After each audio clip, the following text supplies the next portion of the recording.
Well,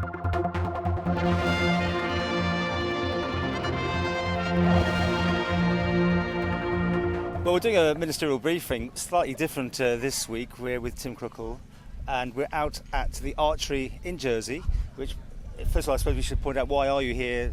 Representing the Isle of Man and the government? Yes, down here representing the department, government, the Isle of Man, supporting the team here, but I'm also doing work for the Education Department this week as well. We've got some meetings organised with Jersey and Guernsey Education Departments. That's the first time I've had a chat with you since, of course, you became now a member of the Legislative Council. Should we have a quick chat about that? Because it seemed very painful, the whole operation yet again. Do you feel that you have to keep putting your name forward like that? Doesn't it not put you off that you're not getting the support initially from your colleagues like that? It does put you off to some extent. I mean, certainly in the first round, there was 4 rounds of voting there. I got 12 votes, 1 away. But if you're dedicated and you want to do it enough, I suppose you leave your name in. And you get competition from other people that come in. The system is very drawn out. It does need reviewing and changing for sure, and hopefully that'll be done very quickly.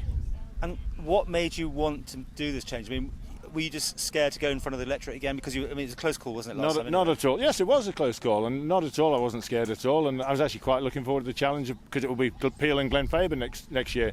So that doesn't bother me in the slightest. I just see this as another challenge and still a good chance to work for the island. I'll still do departmental work, so I'm quite happy to do it.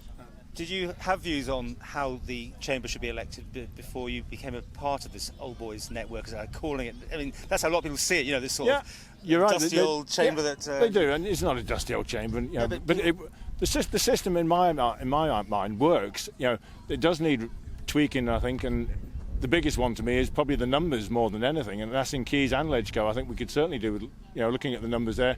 And when you consider at the moment we've got 5 members in Keys that are outside of government departments, and it still works. So that says to me, and it's been that way for a while, not 5, but certainly 2 or 3.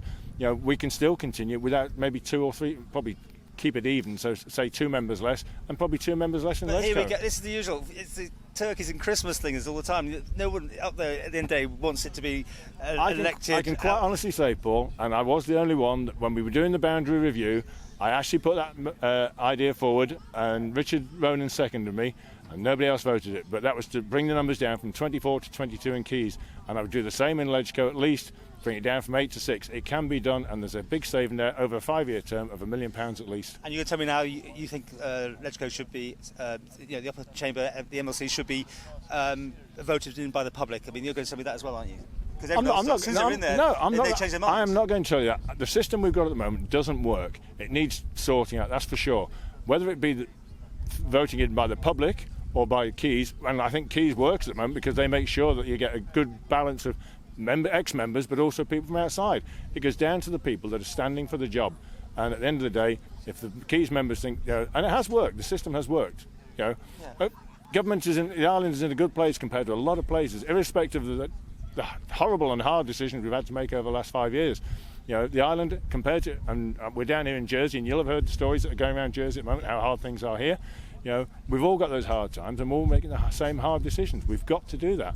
So I think the system we've got does work to some extent, but it does need tweaking. Yeah, all these other people that came in to try to become MLCs have been rejected, and in the end it was 4 MHKs who got those positions, which now causes the by-election for repercussions, if you like. Yes, but you still look at the overall balance of who's in Ledgeco now, and you've still got people who weren't in, haven't come up through the Keys, so we still have that balance there. And maybe in 3 years' time, when the next 4 come for renewal, those seats come up for grabs, we'll get 3 or 4 members from outside. Right, let's move on. We're here in Jersey. I know you're actually officially doing this, but you're also having meetings. What are you learning on this visit? I mean, what sort of level of meeting? Is it just in education you're talking about, or everything, or what? Well, as it works out, because you meet the people we're meeting here this week, it does turn out to be everything. But I mean, I was down in Guernsey in March with my chief executive, meeting Guernsey and Jersey education departments, and we made the decision then that we would meet every year on each island. So this is the second of those meetings, and in October or November they're coming up to the Isle of Man. We've got so much in common, but we also have things that we can learn from each other. And in some cases, the Isle of Man is in competition with Jersey and Guernsey, but certainly not in education and health. We can learn off each other and we can make savings. So it's a sensible thing to do, and this is a great format to do it. Down here while we're here this week. Now, you're still a minister, of course. Now, normally, when you go to become MLCs, that's the end of it, because the chief has always wanted to have his ministers coming as MHKs. So, are you about to step down, or what? I'm not going to step down. And you say normally, you don't have ministers as MLCs, but normally it doesn't happen, does it? I mean, it's fairly unique. Are you stepping down then? No, I'm not stepping down. Are you being asked to step down, or no, are you carrying on then? No, I haven't been. Have you been asked to carry on? Hey? Have you been asked to carry on then? Yes, and the press release that went out last week said there will be no ministerial changes. So, unless the chief, and it is at his gift, the minister's job is at the chief's gift. So, unless Mr. Bell wants to change it, but at the moment I don't think there are any plans to do that. Do you have views on that? Do you think it's the right thing to do? I've still got a mandate from the people from the last election to carry me through for the next election. If Mr. Bell wants to change that and take me out, I know what could happen. I know by going for Legco that was a possibility. So, I'm quite happy. If he wants to change me, I'm quite happy. Okay, well, let's talk after the next election for MHKs. Would you also like to carry on, for instance, then, being a Minister of Education or whatever, if you offered it? I very much enjoy having been Minister of DCCL and now doing education. I enjoy that. I don't expect that to happen. You've got to be a realist. Ministers and come from House of Keys. So I expect after the next election, once we've got the Chief Minister and the new council ministers voted in, I won't be part of that. I accept that. Okay. And you see what is your job in the upper chamber? What do you see? Just looking at other people's acts and potential. No, and that's a very important part of it. But there's still the departmental stuff to do, and I'll be more than happy to be part of any department, whether it be health, education, infrastructure, whatever, or obviously the statutory authorities. Okay. Well, how's it been going here in Jersey as far as the games operation? Absolutely brilliant, isn't it? It's been an amazing week so far. The team has started off really well. We got a couple of goals, so we were top of the table to start with on the first morning, which is good to get first blood, if you like. And then, it's Jersey took over, but the competition is absolutely awesome.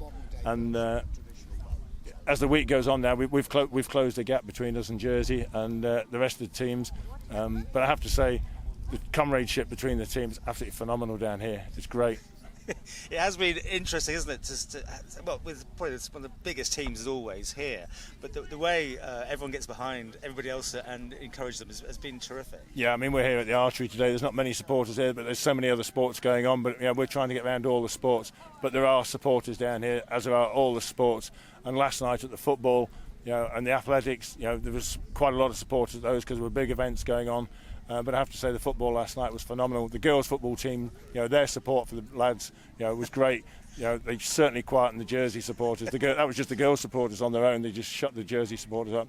What's your view on putting on these things? I mean, now with money being tighter, would you be in favour of the Isle of Man pitching in future to put the event on again? Yes, yeah. I mean, we've made it known that we want to hold the games in the future. We were looking originally at 2025. Innismorn have now said they want to do 2025 for reasons they've got down there on the island with new infrastructure and things. But we'll look at it and hopefully we'll do it again. I mean, obviously the games started on the Isle of Man. We've done it once since then, but we'll be looking to do it again, yeah, for sure.